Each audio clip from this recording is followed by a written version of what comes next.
60% startup सिर्फ एक legal गलती की वजह से बंद हो जाते हैं।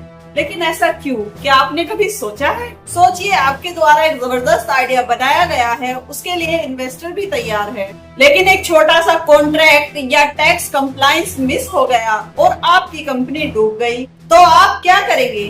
तो अगर आप स्टार्टअप शुरू करना चाहते हैं तो आपको 3 बातें जरूर याद रखनी चाहिए। सही स्ट्रक्चर चुनो, जैसे कि प्राइवेट लिमिटेड या LLP, ताकि इन्वेस्टर को भरोसा हो। हर चीज लिखित में करो, फाउंडर एग्रीमेंट से लेकर एम्प्लॉय कॉन्ट्रैक्ट तक। अपने आइडियाज को बचाइए। ट्रेडमार्क, कॉपीराइट, पेटेंट या NDA के जरिए। स्टार्टअप सिर्फ आइडियाज और पैसे से ही नहीं, बल्कि सही कानूनी प्लानिंग से ही सफल होते हैं, क्योंकि बिजनेस की दुनिया में अगर लॉ को इग्नोर किया तो गेम ओवर। क्या आपको लगता है कि बिजनेस शुरू करने के लिए स्टार्टअप लॉ की जरूरत है या नहीं? देखिए, स्टार्टअप शुरू करना एक रोलर कोस्टर के जैसा होता है। थोड़ी एक्साइटमेंट, थोड़ी स्पीड और थोड़ा सा डर। लेकिन सिर्फ लीगल मिस्टेक की वजह से 10 में से 6 स्टार्टअप फेल हो जाते हैं। तो आज इस वीडियो में शेयर करेंगे स्टार्टअप और बिजनेस लॉ के वो जरूरी रूल्स जो हर फाउंडर को शुरू से समझने चाहिए। और भरोसा रखिए, ये सुनने के बाद आपको बिल्कुल नहीं लगेगा कि लॉ बोरिंग है, बल्कि ये आपके बिजनेस की सुरक्षा की ढाल है। गुड डे एवरीवन, मैं गुलिस्ता एडवोकेट आप सभी के अपने चैनल में खुशामदीद करती हूँ। उम्मीद करती हूँ आप सब खैरियत से होंगे। तो जैसा कि आप सभी को मालूम है, अपने इस चैनल पर मैं देती हूँ आपको कानून से जुड़ी कुछ ऐसी जानकारी जो भारतीय नागरिक होने के नाते आपको पता होना बहुत जरूरी है। तो इसी सिलसिले में आज की हमारी वीडियो का टॉपिक है स्टार्टअप एंड बिजनेस लॉ। तो चलिए, वक्त को बिना खराब किए चलते हैं आज के अपने वीडियो के टॉपिक की तरफ। तो सबसे पहले बात कर लेते हैं स्टार्टअप की शुरुआत की। तो यहाँ पर सबसे पहला सवाल ये आता है कि कंपनी का रजिस्ट्रेशन कैसे किया जाए। अगर आप अकेले काम कर रहे हैं तो आपके लिए सोलो पार्टनरशिप ठीक है, लेकिन दिक्कत ये है कि कभी कभी लॉस होने पर आपकी पर्सनल प्रॉपर्टी भी रिस्क में आ सकती है। लेकिन 2 या 3 लोग आपस में साथ मिलकर बिजनेस करना चाहते हैं तो उसके लिए पार्टनरशिप फर्म ऑप्शन है।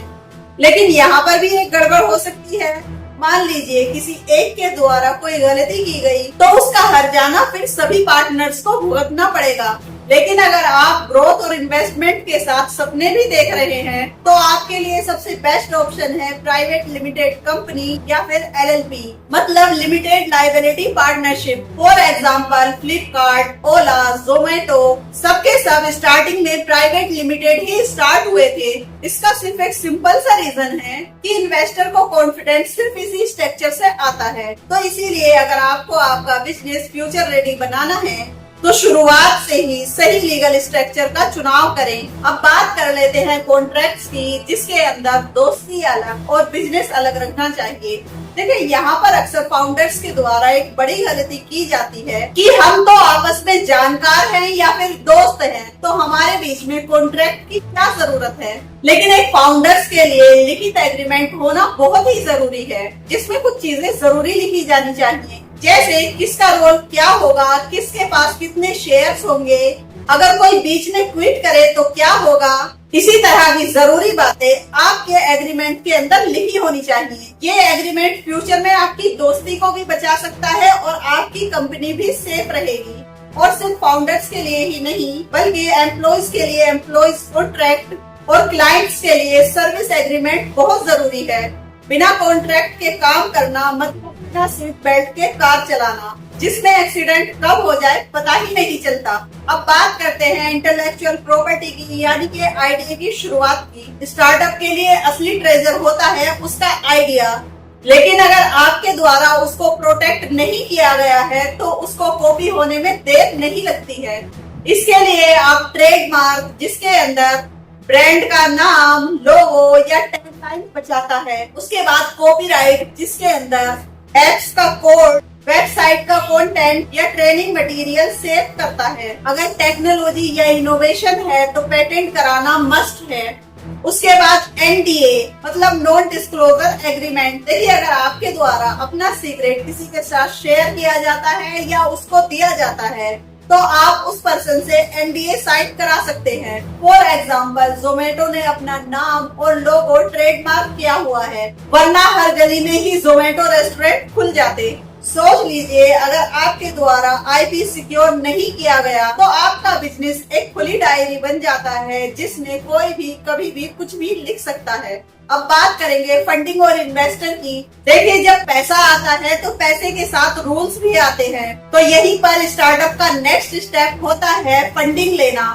और पैसा आता है इन्वेस्टर के जरिए और उसी के साथ में आते हैं लीगल डॉक्यूमेंट्स, जिसके अंदर टर्म शीट, जैसे कि इन्वेस्टर और फाउंडर की डील का ब्लूप्रिंट, शेयर होल्डर्स एग्रीमेंट जो डिसाइड करता है कि कंट्रोल और डिसीजन मेकिंग पावर्स किसके पास होंगी, ई शॉप्स जिसके अंदर एम्प्लॉइज के लिए स्टॉक ऑप्शन का प्लान होता है। बहुत फाउंडर्स एक्साइटमेंट में बिना सोचे समझे साइन कर देते हैं। इसका रिजल्ट ये होता है कि इन्वेस्टर के पास ज्यादा कंट्रोल चला जाता है और फाउंडर के पास बचती है सिर्फ मेहनत। तो जरूरी ये है, फंडिंग से पहले हर क्लोज को अच्छे से समझो। पैसा लेना आसान है, लेकिन गलत टर्म्स एंड कंडीशन पर लेना खतरनाक है। अब बात करते हैं टैक्स और कंप्लायंस की। ये सर का दर्द है या फिर बचत? स्टार्टअप के अंदर सबसे ज्यादा इग्नोर किया जाने वाला टॉपिक होता है टैक्स और कंप्लायंस, जैसे जीएसटी, टीडीएस, आरओसी फाइलिंग। ये सब करने में बहुत बोरिंग लगता है, लेकिन अगर आपके द्वारा इसको इग्नोर किया जाता है तो इसकी पेनल्टी और फाइन आपकी कंपनी की जान को आ सकता है। गुड न्यूज ये है कि गवर्नमेंट ने स्टार्टअप इंडिया के अंदर 3 साल तक का टैक्स हॉलीडे और कुछ एग्जेम्पशंस दिए हुए हैं। अगर टाइमली रजिस्टर्ड करोगे तो बचत होगी, नहीं तो आपके फायदे मिस हो जाएंगे। गोल्डन रूल ये है कि कंप्लायंस बोरिंग हो सकती है, लेकिन इसको इग्नोर किया जाना बहुत ही डेंजरस है। अब बात करते हैं कस्टमर प्रोटेक्शन की। हर बिजनेस कस्टमर के लिए होता है और लॉ भी इसी साइड पर है। कस्टमर प्रोटेक्शन एक्ट के हिसाब से अगर आपके द्वारा मिसलीडिंग एड चलाए जाते हैं या आपके द्वारा प्रोडक्ट फॉल्टी दिया जाता है या फिर इसके अलावा अगर आपके द्वारा कोई अनफेयर प्रैक्टिस की जाती है तो आपके ऊपर हैवी फाइन लगाया जा सकता है। सोचिए, एक नेगेटिव केस पूरे ब्रांड की इमेज को खराब कर सकता है। इसलिए आपके द्वारा हमेशा एक गोल्डन रूल फॉलो किया जाना चाहिए, जिसमें अगर आपके द्वारा कस्टमर को धोखा दिया गया तो आपको कानून पकड़ लेगा। अब बात करते हैं एग्जिट स्ट्रेटेजी की। अगर आप अपने बिजनेस में फेल हो गए और आपको अपना बिजनेस बंद करना पड़े तो क्या करेंगे? देखिए, हर स्टार्टअप सक्सेस की स्टोरी नहीं होता है। कभी कभी बिजनेस को बंद भी करना पड़ सकता है, लेकिन बिजनेस को बंद करना भी एक लीगल प्रोसीजर है, जिसे कहा जाता है वाइंड अप करना। अगर बिना प्रॉपर वाइंड अप किए आपने कंपनी छोड़ दी तो फाउंडर्स के ऊपर पर्सनल लायबिलिटीज आ सकती हैं। सोचने वाली बात यह है, एक एग्जिट स्ट्रेटेजी भी स्टार्टअप प्लानिंग का हिस्सा होना चाहिए, वरना लास्ट में बिजनेस भी खत्म और भारी नुकसान उठाना पड़ सकता है। तो अब आपको समझ में आ गया होगा कि स्टार्टअप के लिए जितना जरूरी आइडिया और फंडिंग है, उतना ही जरूरी लॉ भी है, जिसके लिए प्रॉपर लीगल प्लानिंग की जरूरत होती है। एक सॉलिड लीगल फाउंडेशन के बिना स्टार्टअप एक बिल्डिंग के जैसा है, जो बिना फाउंडेशन के कभी भी गिर सकता है। अगर आप स्टार्टअप प्लान कर रहे हैं तो आपके द्वारा सही स्ट्रक्चर चुना जाना चाहिए, सभी कॉन्ट्रैक्ट्स लिखित में होने चाहिए, आपको आइडिया को प्रोटेक्ट करना पड़ेगा और आपको कंप्लायंस फॉलो करने पड़ेंगे, और इसके बाद फंडिंग के टर्म्स एंड कंडीशन अच्छे से समझकर ही साइन करें। ये स्टेप्स आपको सुरक्षित ही नहीं बल्कि सक्सेसफुल भी बनाएंगे।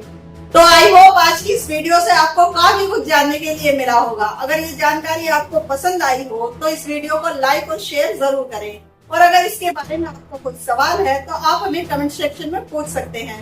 बाकी इसी तरह की इंफॉर्मेटिव वीडियो के लिए आप जुड़े रहिए हमारे चैनल से। Thanks for watching, have a good day.